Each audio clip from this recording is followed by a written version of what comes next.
So what is up, guys? Nick here, helping you to master your technology. I'm back on camera once again. No, I'm not just this guy who sits behind the camera with some hands making phone videos. I'm a real person. And let's go ahead and talk about my favorite phones for the month of June 2018. A lot of people ask me the question, you know what? You make a lot of reviews, you make a lot of videos, but you talk about which phones to get, which ones are the best, which should you buy, da da da da da.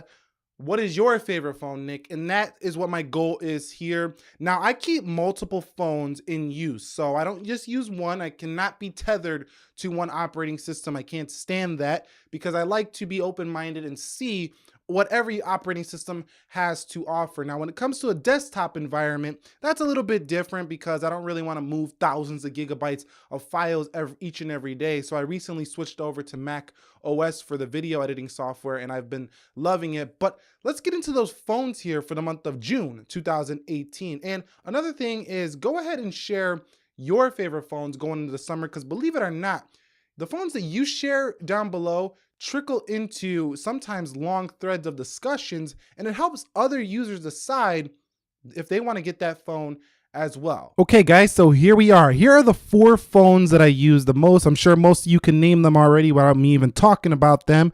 And all of these phones are in my pocket, and I use all of them all of the time. These are my favorites here.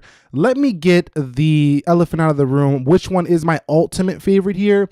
That's the Samsung Galaxy Note 8. Now, a lot of people have forgotten about this phone. They don't talk about it anymore because the Galaxy S9 Plus stole the limelight. Now the Note 9's got to come back and steal the limelight once again. But I still like the Note 8 even more than the Galaxy S9 Plus just because it has a pen. Now, while the S9 Plus does have superior low light capabilities, I just can't take that phone over this phone because it's just bigger. It just feels like the ultimate Samsung phone here with the Note 8. Now, the reason why I think that this is the ultimate phone is mostly because it feels like a little mini computer, and that's mostly due to this pen. You can hover when you are in the browser. So if I go and do any search in the Samsung browser, for example, I can go ahead and, just hover just like a real computer here. So let me go ahead and just search. I was searching the Cavs when they were playing. Let's go ahead and you could see if I do this, I could just hover down, and that makes it act like a little mouse when you're using the device. So having this tool makes it feel like a little mouse, and then you could go ahead and cut things out. You can, I don't know, just the way you navigate this phone, it just feels like a mini computer. It's really cool. And you could stick things into the USB-C and transfer files with this. You can put mouses in, and it's got the largest feel of any smartphone. So for me, the ultimate smartphone still is the Note series, even though it doesn't get as much attention as the other devices. It has pretty much everything. It has the beautiful large display. It has the wireless charging. It has fast charging. It doesn't have the best battery life, and it doesn't have the best fingerprint location, but it has great cameras, and it has an awesome, expandable storage. So overall, to me, this is the ultimate smartphone, but I don't use it all that much right now because of its size on the day-to-day. Sometimes it's just too big, too much to handle for the day-to-day. It's just a little bit, cumbersome using this in your pocket all the time when you're out doing things. To me, this is a phone that's really good for business use, or, if you're just trying to not have no tablet and you just want everything in one package, that's when I recommend the Samsung Galaxy Note 8. It is my favorite ultimate smartphone. Let's get on to number 2, which is going to be right now the Google Pixel 2 XL. Now, the Google Pixel 2 XL is my second favorite phone right now because it's such a really clean, minimal software here in Android 8.0 Oreo. Also, I really do like the display. A lot of people say the blue tint is a horrible thing, but once they brought the colors mode, I really just appreciate the resolution, how high it is on this phone. It's a really sharp panel, even though it has that little tinge sometime of blue. It's a really sharp panel, and it really came back when it got the colors mode that allowed it to go into the saturated feature. So it's a really good phone once you get that update. And I really like the resolution. Also, I like the fact that you can squeeze this phone to activate Google Assistant. It's very handy, especially when you got your hands full. You got one hand over here full with something, you're bicycle riding or something, and then you go ahead and you squeeze. You can just ask questions, or if you're running or whatever and you just don't got time to be pressing buttons, just squeeze the phone, ask it something. I really appreciate that. I also appreciate the amazing camera on the Pixel 2 XL. This camera is so smart. It just knows what to do, and it stores high resolution photos in Google Photos. So I really do love the Pixel 2 for those two things, the squeeze feature and the assistant. In addition to that, you will get software updates because this is Google's baby right here for a few years at least. So this phone is not going to leave you in the dust with old, software updates. You'll get system updates, you'll get security updates as well, and you'll be running the latest version of Android before everybody else. So it's clean, minimal factor, the nice inclusion of front speakers here, great camera, solid battery life, and just overall, just a clean, easy to use experience. The Pixel 2 XL is a very practical phone, and I like practicality over, just looks. So that's why Pixel 2 is my second favorite phone. At number 3 is the iPhone 8 Plus.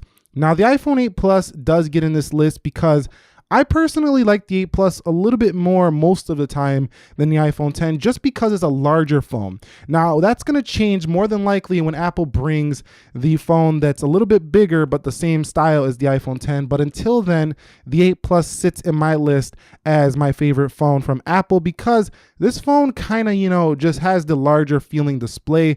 And quite honestly, I like switching it up to LCD sometimes. When you're using all these OLED displays, using an LCD panel is refreshing once in a while. Now I know a lot of people are going to disagree, but sometimes LCD is just easier on the eye to me.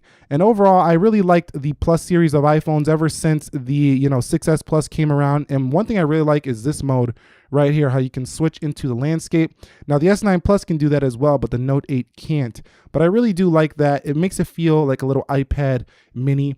And the 8 Plus basically has the same great camera that comes on the iPhone 10, which is competitive with the Pixel, but it's not quite there, but it's still a pretty good natural looking camera. Touch ID remains, so it feels classic to use this phone. It's just very easy all around to use the 8 Plus. In addition to that, you get the product red edition color now, which is a nice, beautiful color. My favorite color combo, red and black. I really like that color combo. So really awesome phone here in the 8 Plus. Even though it has a thicker bezels, it's a really practical phone to use on the day-to-day, although it is pretty heavy. So, it doesn't get my use all the time because of that heaviness.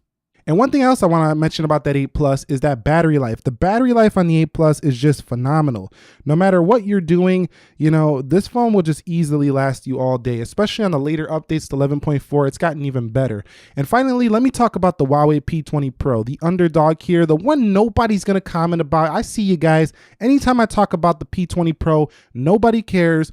Almost nobody comments. I get like 2 people saying something about the P20 Pro, and likely in this video, you're going to ignore the fact about this section I'm talking about, the Huawei phone right here, because it's not popular where you're at, or because you're just more loyal to Apple or Samsung or someone else. But let me tell you something. Let me set the record straight here. This Huawei P20 Pro is definitely playing on the same level as all these phones, and I'm telling you this because I've experienced all of them. It actually has better battery life than all 3 of these. It has a similar display to the iPhone 10, and the Kirin 970 is a very fast processor. It's very fluid. EMUI doesn't really slow down too much. Yes, it's not the prettiest operating system on the planet, but this phone just works. The Huawei P20, it just works. I have one problem with it. Sometimes the brightness levels automatically change, even though I turned off automatic brightness. But other than that, it's been fantastic. And mostly that triple camera. That camera right there can do an incredible amount of zoom. Now, I know a lot of people don't care for zoom,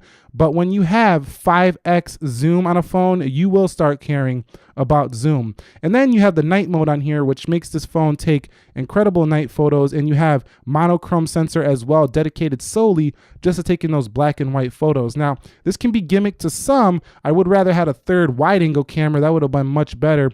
But overall, even though this phone feels inspired by the iPhone 10, it's still a fantastic phone, and due to its battery life and its comfortable ergonomics for a 6-inch display, this phone feels very comfortable for its size.